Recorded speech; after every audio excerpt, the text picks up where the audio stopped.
Hello and welcome to my channel. I am Zodiac Bandit, and I have a question for everyone here today, and that is, do you think that Campaign 3 referencing Campaign 1 is a good thing? Because I've gone kind of up and down on this thought process of my own. And at first, I was super excited for it. I was like, this is a great idea. We're finally 3 campaigns deep. It's okay to start referencing yourselves and, using your own sort of history that your characters previously have built and start affecting your world. It would have been a little weird if Campaign 2 had done this, but they didn't, so we're lucky in that regard. But now Campaign 3, we're all for it. I'm down. Since then, I've kind of gone down on it a little bit. And around the beginnings of like the ball episodes when they went to the ball, I was like, this is getting a little out of hand. We have a few too many references. Lord Preston being one of them, and I wasn't overly bothered by him at first, but then as things continued and more stuff like that kept cropping up, it started to bother me a little bit, just a little bit. And since then, since those episodes specifically, I've actually kind of come back around on the references a little bit. At first, when I started coming back around, I came to a realization that it was only really 2 players and Matt making references like this. And I think around the ball episodes, I was really worried that more and more players were going to start doing this. We're going to start making references to previous campaigns. And actually, one more person did, if you watched the last episode, episode 17. But what made me change my mind is I realized that only Orym and Laudna, Liam and Marisha, were the players that were doing it. They were the only 2 out of the 7 on the table who were making these references. And once I realized that and it wasn't everybody at the table, I kind of was okay with it. As long as it was less players making the references and more having, their own backstories and histories that don't have to affect, what's happened before, I'm okay with it.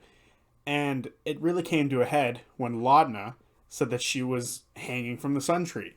And I thought at first this really bugged me because I was on that negative sort of feeling about the references. I was like, this is silly. It's getting way out of hand now. Actions that directly happened from the previous players affected the history and life of a current player character. And this irked me for some reason. I don't know what it was about this that made me go, I don't like this idea. But then I thought about it, and I kind of came back to the original thought of, it's been 31 years. Of course there are going to be people who are affected by Vox Machina, and eventually even the 9 will start cropping up and start having their own adventures or doing their own thing or whatever. They have been affected by them. They are huge historical figures in the world of Exandria. So it makes sense that there are characters like this. And Orym, to a lesser extent, is the same. While Orym hasn't directly been involved, or any of his backstory hasn't been directly involved with events that happened in Campaign 1, a character from Campaign 1, Keyleth, sent him on his quest. Granted, we learned a bit more about him again, but I have a question for everyone. It's a mild theory I'm about to throw at you. Orym's husband, Will, has a potential connection to Campaign 1 as well. Not just that he was a defender of Keyleth, and some people aren't going to say this is Campaign 1, but in Daelin's Closet episode, which would be the last episode we've seen of Vox Machina, a one-shot where Vex and Percy renewed their vows, Keyleth arrived with Liam's player character, Durig, and he told us his children's names. He has 4 daughters, they're triplets, and he has a single son named Will. And I think that's a little too close, especially because Liam said that Will, Orym's husband, is a half-elf, and Durig is a half-elf. It's a little on the nose, and that's the one that made me turn it around. I was like, okay, I think I'm okay with this. I'm okay with these characters being affected by previous events in different ways. Like, Laudna's was huge. She even put it out there that it was the worst moment of her life. And that was like, ooh, that makes sense to why it would be so important, why this character would become who they are now. Because, the shit they've been through. And I started off not liking it, but the more I thought about it and the more that got said, the more I liked it. And then with Liam, his character, Orym, is connected in weirdly minor ways. All he is he's from the Ashari, and now he's got a former husband who was a former player character's son. And I think that's really interesting how the two of them are so, different in scale of reference, one being a major event and one being from a one-shot that's so minute. And it's rather interesting how there's that two ends of the scale almost.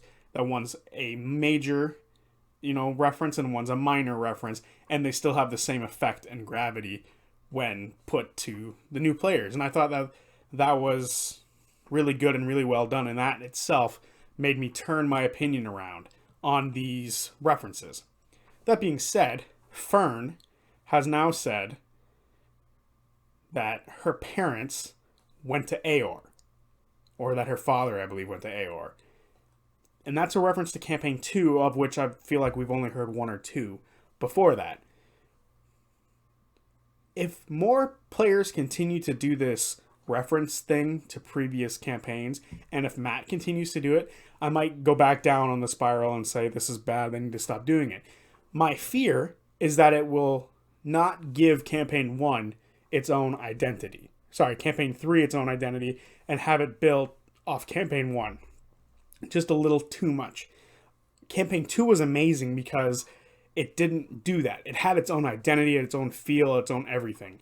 But with all these references, my fear is that Campaign 3's identity is going to be linked to Campaign 1.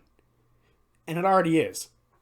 As much as I don't want to say it is, one of the main characters is directly linked on his mission by a Campaign 1 character. While this isn't bad, I think it takes away from Orym a little bit. If he had just said, this guy attacked and I went out on my own and it was personal and it killed my husband from the off, and it not been Keyleth that sent him on his mission, I think I wouldn't have this problem. Even if Keyleth is there. Keyleth is still there, and, she's the leader of the Ashari, she's the voice of the Tempest, so of course she's going to be there. But if she never sent him on the mission, I think this wouldn't be as big of a problem for me. But because Keyleth herself sent him on a mission, it starts to creep into that it's getting a blended identity to Campaign 1, which is a problem. It'll eventually make it feel like Campaign 3 can't be standalone on its own sort of two legs. Whereas Campaign 2 stands, for me, on top of the mountain for all three campaigns so far, because it has its own identity. It didn't cross over with anything. We had very few, some to varying degrees of how intense they were, especially with Artagan, but we got Allura and Kima twice, and that was basically it outside of Artagan, but his character, in my opinion, didn't really get developed until Campaign 2. That is something I'm worried won't happen in Campaign 3. Campaign 3 is on a crash course to sort of not have its own identity, which I'm kind of fearful of, because I really like these characters. I really like some of their backstories. I really like everything about some of these characters. There are things that I don't like about each of them, of course, but I'm having a issue connecting specifically with Orym and Laudna now, and which sucks because Laudna is one of my favorite characters. But every time I think of them now, I always think of Keyleth, and then I always think of the Briarwoods. And for me, that's just a little unfair to these characters, and I wish they would kind of back off on it just a little. And maybe after episode 17, where they got all this stuff out of the air, or into the air, hopefully it stops this stuff, and hopefully it slows down. Eventually, Delilah Briarwood is going to make some sort of an appearance, because she has to. She is connected to her now, to Laudna, and they have to do it. And at some point, they might even just have Keyleth show up and talk to her. They might go to the Arashari and Zephyra and speak with her. Yeah. I just hope those things don't get in the way of Campaign 3 having its own identity. At the same time, it could add to its identity. It could add to the history and the mythos of all of Exandria and all of Critical Role. But I fear it's going too far into it's not going to get its own identity. I hope not. I hope it gets its own identity, because it does. It has the chance. I would say it has a very large chance of getting its own identity, as long as they kind of dial back these references, these connections, if you will. So, the question is, are these references to Campaign 1 good for Campaign 3? For now, I'm going to say yes, because it has helped build these characters and has given us a connection off the bat, but it's starting for me to sort of give a disconnect, because now I have to think of other things beyond it, especially if you're a new fan. If you're a new fan and have never watched any of it, even if you never watched Legend of Vox Machina, if you have never watched any of this and you're a new fan, you're going, why is it such a big deal that this person died in Whitestone? Who's Keyleth? What's Zephyra? Who are the Arashari? Why is this stuff important? And it kind of sucks from that aspect. As somebody who's watched it all, I can appreciate that connection. But as somebody who I'm watching it with, my brother, he doesn't necessarily know these things. I have to explain it to him sometimes. So it sucks in that regard. But at the same time, if you're someone like me and you can appreciate those connections, we've kind of come into an impasse here about whether it's good or not. So for now, I'm going to say yes, because if you're watching it for the first time, you can Google what this means, or you can look up what this means, or whatever. So I'm going to say yes for now. As long as it gets to keep its own identity, I think Campaign 3 referencing Campaign 1 is okay. For now. But we'll see. Yeah, I think so. I hope so. I hope we'll see Campaign 3 get its own identity. Until then, this has been me in a very rambly. I was actually going to cut this video down and be like, oh, I said this thing and I'm going to pause it and do this and this. No, just let it ramble. I seem to like to ramble.